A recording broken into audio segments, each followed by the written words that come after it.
have a problem. Normal self-care tips just don't really do it for me. Sure, they can be soothing, but I believe for sensitive, artistic, creative and neurodivergent souls, the outer world very often is a big part of the problem. Most self-care tips are aimed at comforting you in the moment, but they don't really address the struggle of not fitting into your environment or the pain of longing for a lush green world full of abundant nature, kindred spirits and whimsy at your doorstep. And even though today I live in a place that is a lot closer to that dream, years prior there was no hint that this would ever happen to me, and I suffered immensely from neither fitting in with the environment I was in nor with the people in it. So I had to come up with my own coping strategies. And this is where something that I call whimsical self-care comes into play. So if you want to learn how to build a magical world for you inside a world that does not fit you, I got you covered.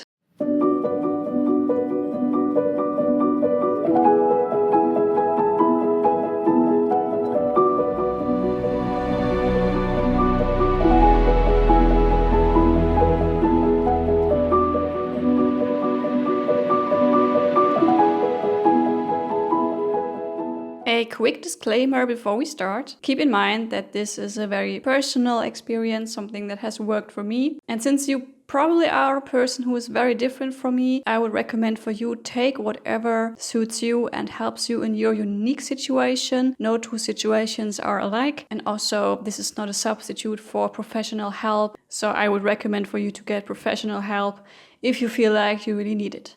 With that said, let's start. So whimsical self-care is not just about improving one aspect of your life. It's about creating a wondrous enclave for yourself and filling it to the brim with what you need to thrive in this crazy world. It's a lot like being a lonely mermaid damned to live in the city full of people walking on two legs. You might long to be in the ocean instead, but as long as you're still here, what can you do to improve your situation so that it will fit you and your unique needs and character a lot better? Now, before we start, grab yourself a piece of paper or your journal. Make sure to write down in each step whatever comes to your mind and the inspiration you got. And also make sure to save this video so you can always come back, revisit and work with it again.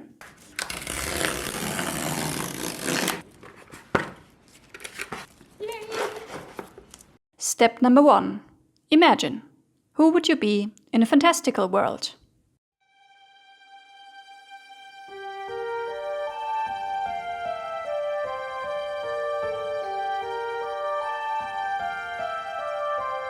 Since we already talked about mermaids, if you were a fictional character in a fantastical world with no limits to what you could do or be, who would you be? An urban witch, fighting to care for those lonely little plants in the city?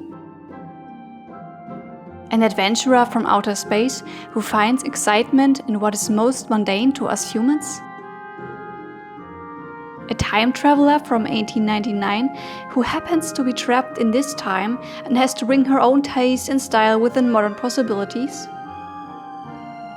Playfully giving yourself a role that elevates and highlights a feeling you would like to experience has the potential to turn every day into a little adventure. Instead of doing things the same way again, ask yourself what your whimsical character would do or want. It's a playful game to let you see things from a different perspective. What would the Edwardian time traveler enjoy doing? What would the adventurer from space be excited about? Don't make it too far-fetched.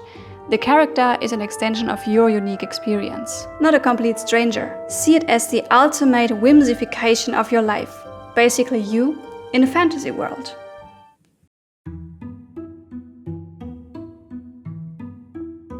Step number 2. Gather inspiration. No matter if it's Pinterest, books that you like, or other platforms, gather snippets of inspiration for your character. Create a mood board, go wild, and try to find things that emulate the feeling you'd like to experience in life. Anything is valid, but keep in mind that this is about a vibe, not about recreating the exact aesthetic you see in the pictures. Sure, assembling unique items can help, but don't pressure yourself. In this step, just see it as a journey to figure out where your feelings guide you. In the end, you will have a mood board full of inspiration. And with the next step, the fun really starts. Let's bring this fantastical version of yourself into your everyday life. Step number 3. Build your personal enclave. Hi! There's going to be a special cozy something coming into this area, and I'm so looking forward to it.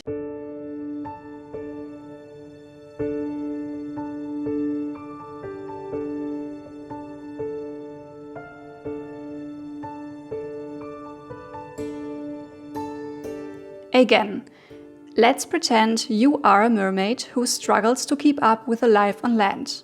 But she has the possibility to retreat into a magical pond for a few hours every day, where she can just be her true mermaid self and ignore that the ocean is far away.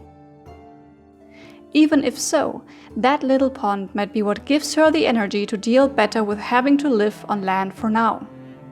Essentially, what you want to do is to create your own personal pond to be a mermaid in. For that, you don't need a big space or lots of money. As a child, you could sit in a cardboard box all day, and it would be the most fun place on earth. Try to adjust that type of enthusiasm and creativity to your grown-up space, even if it is small and you don't have a lot of money. See it as a fun long-term project of expanding your own fantastical universe over time, just like writing a fantasy novel.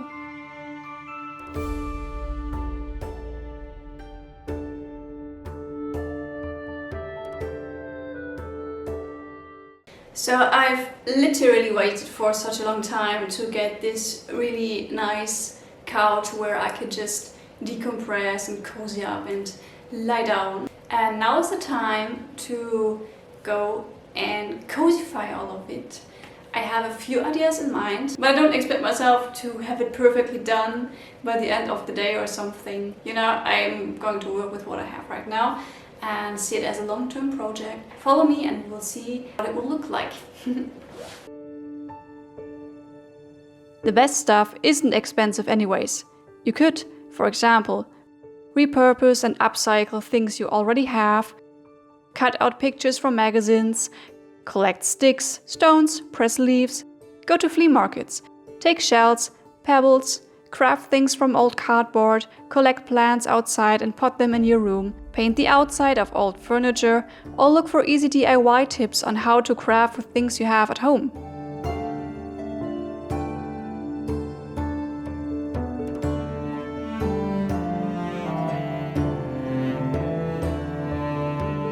The Edwardian time traveler, for example, may need to rebuild her life in the year 2025, but can only do so one item at a time. So she has to get really creative and crafty. The adventurer might be on the treasure hunt for the most special, unique, spacey items and take his time to find them. And the urban witch might venture out to find the most special little seedlings, but she still has to take some time to grow them bigger. However you want to play it, make it fun. Step 4.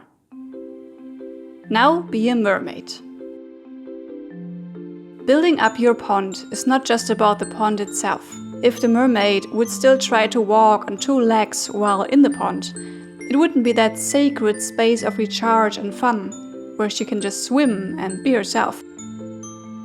So if you can, give yourself permission to create little moments just for you, where you can express your feelings. An example: I am autistic. That means I have to mask my autism quite a lot whenever I leave my space. People meeting me might think I am quite normal, but if they would see me at home, they would be baffled. Because at home, I am letting my autistic nature out all the time.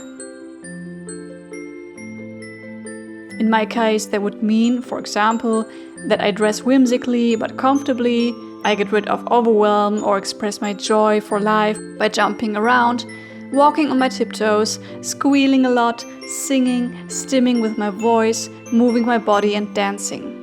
Decompressing and allowing yourself those joyous, weird, random things will give you lots of self-enjoyment, creative freedom, and an outlet for your emotions. It's very freeing and helps to balance out the times when you have to function. If you don't know where to start, come back to your fantasy character again and try to see it from their perspective. In the mermaid example, how would the mermaid act to make her feel like she was already in the ocean with the other mermaids? Step number 5. Utilize your focus. What if you are in an environment that directly contradicts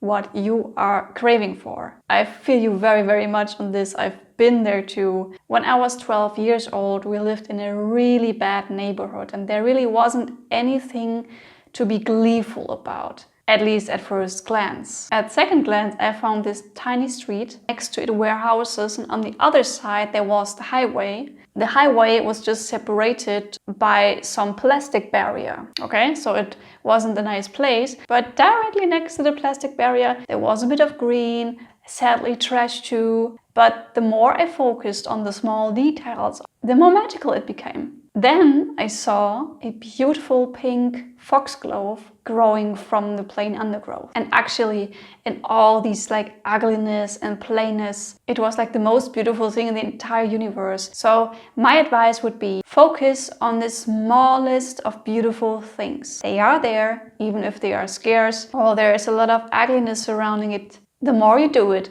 the more you are teaching your brain to scan for these things, and you will find even more of it, even in the most unlikely places. Also, always think about your unique character. Which kind of details would catch their attention? I personally always love to have some music on my ears along the way, because it would strengthen and support my focus and enhance the connection to the magic all around. And also you're blocking a lot of unpleasant sensations from your radar. So my walks felt, even in uncomfortable situations and places, like the walks of an important character in a story. And the story being my own life. And well, over the time, what you once just practiced will become a habit. You won't just pretend to be a fantastical character. You will start to feel like it by default, which is pretty awesome, to be honest. I would recommend for you to look at your list and see what you've written down. If you're still feeling a bit unsure, I would recommend for you to skip back to the 5 points and re-listen again and give yourself a bit more time with everything. Going through life playfully may not solve all of your problems, but it's certainly a really good practice to make you more resilient to life's challenges. And who knows, maybe you will even feel so inspired that you will choose to go outside and make some active change. For example, sharing your art, joining or starting a new hobby group, plant some flowers or trees, clean up the environment. But even if you do not have the spoons to do any of that, let yourself be supported by indulging in your own little realm of whimsy and just see where the spark leads you. And even if the world hasn't changed, you have changed your way of seeing. And that sometimes is enough to feel alive again. Have fun trying it. Bye bye.